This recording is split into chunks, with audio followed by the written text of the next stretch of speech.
جب ہلاکو نے 656 ہجری میں بغداد کو تباہ کیا تھا، پتہ ہے کتنے آدمی قتل کیے تھے؟ 15 لاکھ آدمی، 15 لاکھ آدمی، کئی دن ان کا قتل عام ہوتا رہا۔ 20 لاکھ کی آبادی تھی، 5 لاکھ کیسے نکل گئے، بچ گئے یا اس نے خود چھوڑ دیے۔ 15 لاکھ آدمی ذبح کیے اس نے، اور اس کے پیچھے بے شمار جو چل رہی تھی نافرمانی، اس میں ایک بڑی نافرمانی فرقہ واریت تھی، اور شیعہ سنی فساد اور شافعی حنفی فساد، مالکی حنبلی فساد۔ اب تو چونکہ اللہ نے ایسے بلاک بنا دیے کہ جو شوافع ہیں ان کا بلاک الگ ہو گیا، احناف کا بلاک الگ ہو گیا، حنبلیوں کا الگ ہو گیا، مالکی افریقہ میں چلے گئے، حنفی وسط ایشیا میں آ گئے، شافعی مشرق بعید میں چلے گئے، حنبلی بلاد عرب میں چلے گئے، تو ان کی آپس میں کوئی وہ پھینک سینگ نہیں پھنستے ہیں۔ لیکن چونکہ شیطان نے تو محنت کرنی ہے، تو اہل السنت والجماعت ہو کر آپس میں اتنے لڑائیاں ہیں، اور مختلف جتنے بھی مکاتب فکر ہیں سب کے آگے مختلف مکاتب فکر ہیں، اور وہ آپس میں نفرتوں تک پہنچے ہوئے ہیں اور بغض تک پہنچے ہوئے ہیں۔ یہی حال بغداد کا تھا، یہی حال بغداد کا تھا۔ اللہ مجھے بڑے بول اور دعوے سے بچائے۔ بچوں، تاریخ پڑھے بغیر دین سمجھ میں نہیں آتا پوری طرح۔ آدمی عبرت نہیں لے سکتا، سبق نہیں لے سکتا، صرف فقہ میں گم ہو کر ایک عجیب قسم کی وہ مخلوق بن جاتا ہے۔ پورا قرآن سامنے ہو، پوری نبی کی سیرت سامنے ہو، تاریخ سامنے ہو، تو فیصلہ کرنا آسان ہوتا ہے۔ بغداد کو تحقیق کر دیا ہلاکو خان نے، کہ اس کے پیچھے بڑا سبب یہ آپس کے روزانہ مناظرے ہوتے تھے۔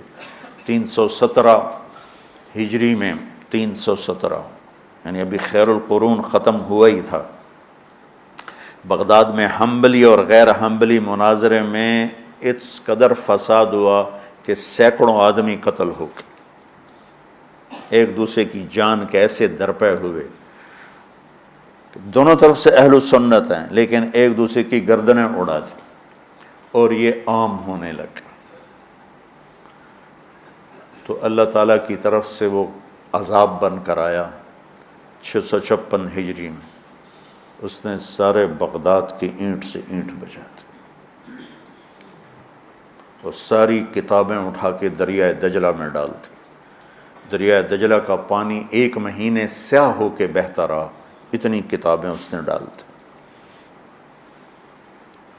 اور اللہ نے ایسا رعب ڈال دیا مسلمانوں پر کہ 40 آدمی کھڑے ہوئے ہیں، اور ایک تاتاری مغل کہتا ہے سارے یہیں کھڑے رہو، میں تلوار لے کے آ کے تمہیں قتل کرتا ہوں۔ اس کے ہاتھ میں تلوار بھی نہیں ہے، وہ تلوار لینے جاتا ہے، وہ 40 وہیں کھڑے ہوئے ہیں، بھاگتے بھی نہیں ہیں، واپس آ کر 40 کی گردن اڑاتا ہے۔ میں مستند کتابوں سے البدایہ سے آپ کو بتا رہا ہوں، کتابیں تاریخ کی بہت ہیں، اور یقیناً تاریخ کی روایت کا معیار قرآن و سنت سے کے برابر نہیں ہو سکتا ہے۔ تاریخ کچھ کہے اور حدیث کچھ کہے، قرآن کچھ کہے، تو تاریخ کو چھوڑ دیا جائے گا۔ صحابہ کی آپس کی لڑائیوں کا معیار تاریخ نہیں ہے، قرآن ہے اور حدیث ہے۔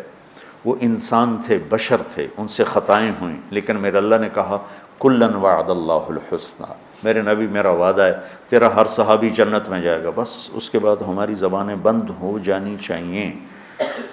جن کو اللہ نے معاف کر دیا ہو، ہم ان پر زبان کھولیں گے تو ہلاک ہو جائیں گے، تباہ ہو جائیں گے۔ تو بچوں، آپ کو نصیحت کرتا ہوں، اور جو سن رہے ہیں، مسلمان بن کے چلو، اللہ کے واسطے فرقہ واریت کی لعنت سے نکلو نکلو نکلو، یہ ختم نہیں ہو سکتے۔ ہاں، ہم جڑ کے چلیں، اپنے اپنے مسالک پر چلتے ہوئے ایک دوسرے کو عزت دیں، احترام دیں۔ مولانا محمد قاسم نانوتوی رحمۃ اللہ علیہ، جنہوں نے دیوبند کی بنیاد رکھی،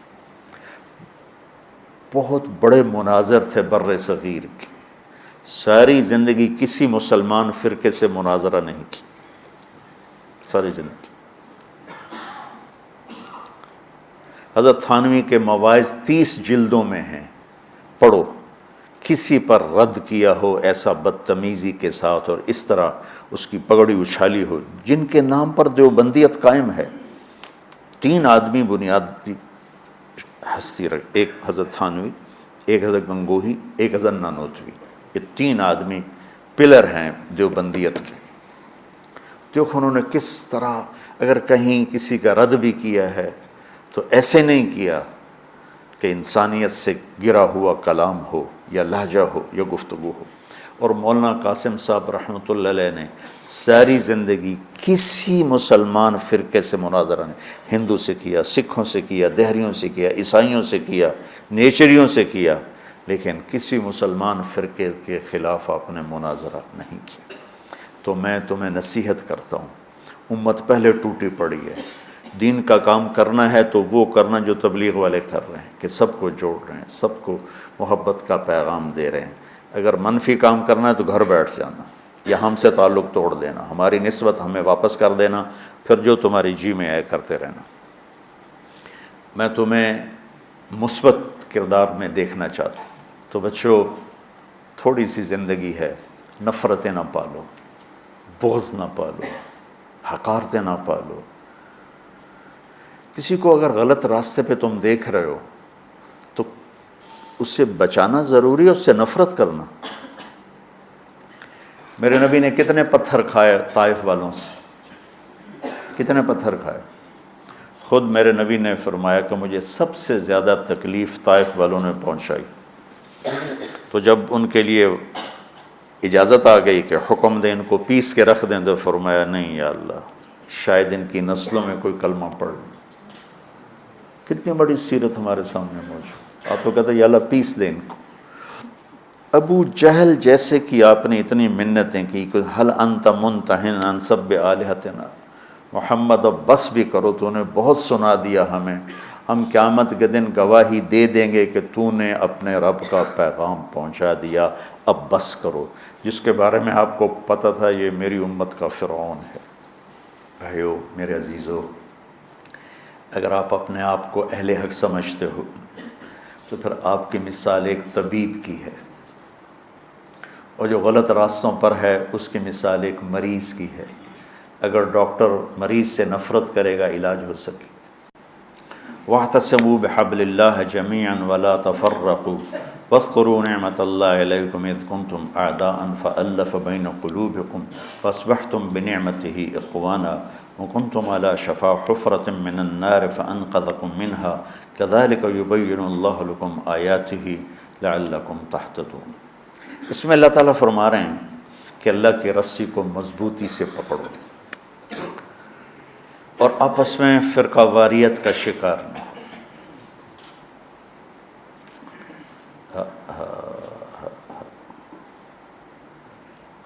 اور پھر اللہ تعالیٰ پچھلا وقت یاد دلاتا ہے جب تم آپس میں ٹوٹے ہوئے تھے، ایک دوسرے کے دشمن تھے، اللہ نے تمہیں جوڑ دیا۔ دیکھو بچوں، اب دورہ حدیث والے بچے جا رہے ہو، اللہ کے نبی نے 4 دعائیں مانگی، مسجد اجابہ، اب وہ حرم میں شامل ہو گئی، توڑ دیا اس کو۔ مدینہ میں، یا اللہ میری امت پہ تیرا ایسا عذاب نہ آئے جو انہیں ختم کر دے، اللہ نے کہا قبول ہے۔ یا اللہ ان پر کوئی زمینی ایسا عذاب نہ آئے جو انہیں ختم کر دے، اللہ نے فرمایا قبول ہے۔ یا اللہ ان پر کوئی دشمن ایسا نہ آئے جو انہیں مٹا دے، اللہ نے فرمایا قبول ہے۔ یا اللہ ان میں آپس میں اختلاف نہ ہو، تو اللہ نے فرمایا نہیں میرے محبوب، یہ قبول نہیں، اختلاف ہوگا۔ یہ پیپر ہو رہا ہے، امتحان ہے، امتحان میں ہم دیکھیں گے کون حدود پہ قائم رہتا ہے، کون حدود کو پار کرتا ہے۔ تو اختلاف اس کائنات کی لازمی چیز ہے، مذہب کے نام پر بھی ہوگا، سیاست کے نام پر بھی ہوگا، اور چھوٹی چھوٹی باتوں پر ہوگا، اور صحیح نیت کے ساتھ بھی ہوگا اور فساد کی نیت کے ساتھ بھی ہوگا۔